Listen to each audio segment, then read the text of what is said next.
Hi, boys and girls. Mrs. Flagar here with a story called How I Became a Pirate.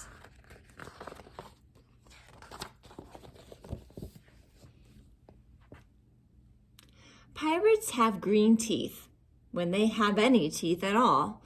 I know about pirates because one day when I was at the beach building a sandcastle and minding my own business, a pirate ship sailed into view. I knew what it was because its flag had a skull and crossbones on it, and because I could hear the pirates singing, "Hey ho, blow the man down." They were a little off-key. I tried to tell Dad, but he was busy setting up the beach umbrella.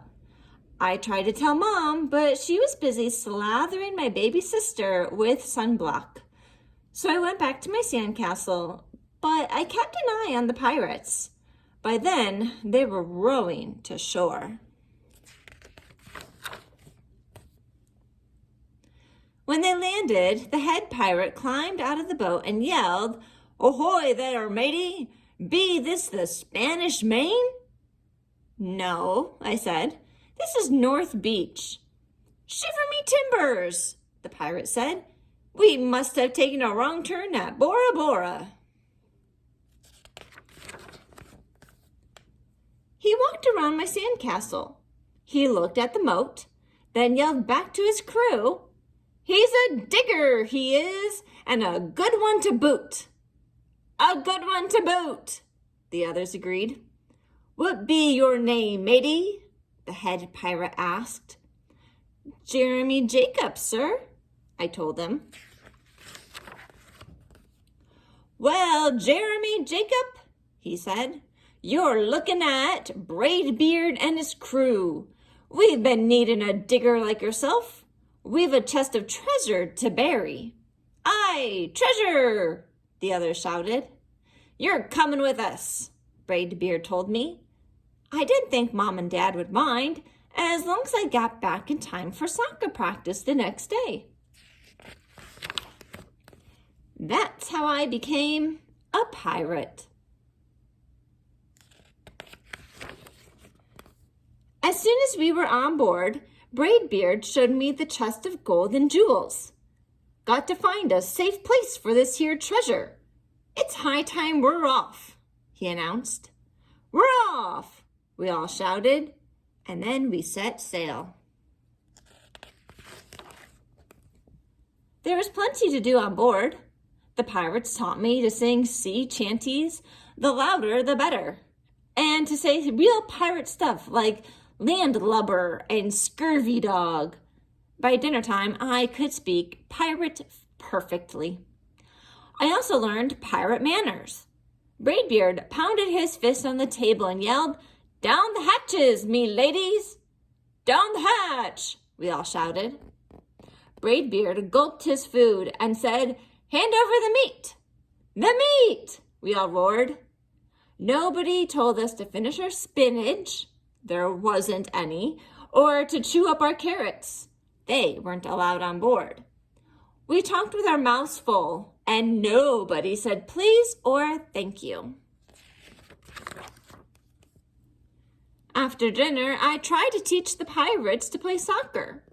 Braidbeard kicked the ball and yelled, "Arg, sucker! Arg, sucker!" the crew yelled. Then everybody dove for the ball at once, and it rolled right off the deck. "After it, me hearties!" Braidbeard commanded. "After it?" we all whispered. We fought over who would go get the ball, but it didn't matter anyway, because a shark came along and swallowed it in one gulp. So much for soccer. By now, it was past my bedtime, but nobody tells pirates to go to bed, to take a bath, or to brush their teeth. Maybe that's why their teeth are green. Pirates sleep with one eye open, just in case, and they don't change into pajamas unless they want to. Pirates don't do anything they don't want to, except for maybe swabbing the decks. I wanted to be a pirate forever. But then I found out what else they don't do. When I couldn't stay awake any longer, I asked Braidbeard to tuck me in and read me a story. "Tuck you in?" he bellowed. "Pirates don't tuck." "No tucking," the crew cried. And the only thing they had to read was a map. "Don't you have any books?" I asked. Braidbeard looked confused.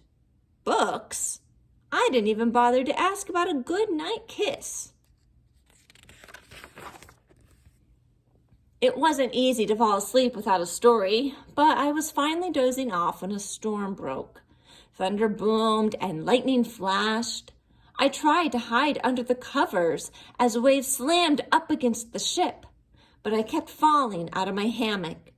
I couldn't find anyone in the cabin. They were all on deck. "Lower the sails!" Braidbeard shouted. "Batten down the hatches!"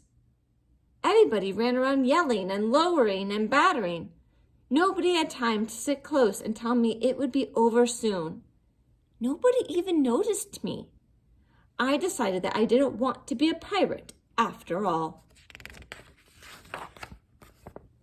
Just then, flash, crash, crack! Lightning hit the mast and split it right down the middle. "What will we do now?" yelled one of the pirates. "We have to turn back," called another. "But the treasure!" hollered Braidbeard. "Where will we bury the treasure?" I stepped forward. "Maybe I can help," I shouted over the wind. "I think I know the perfect digging spot."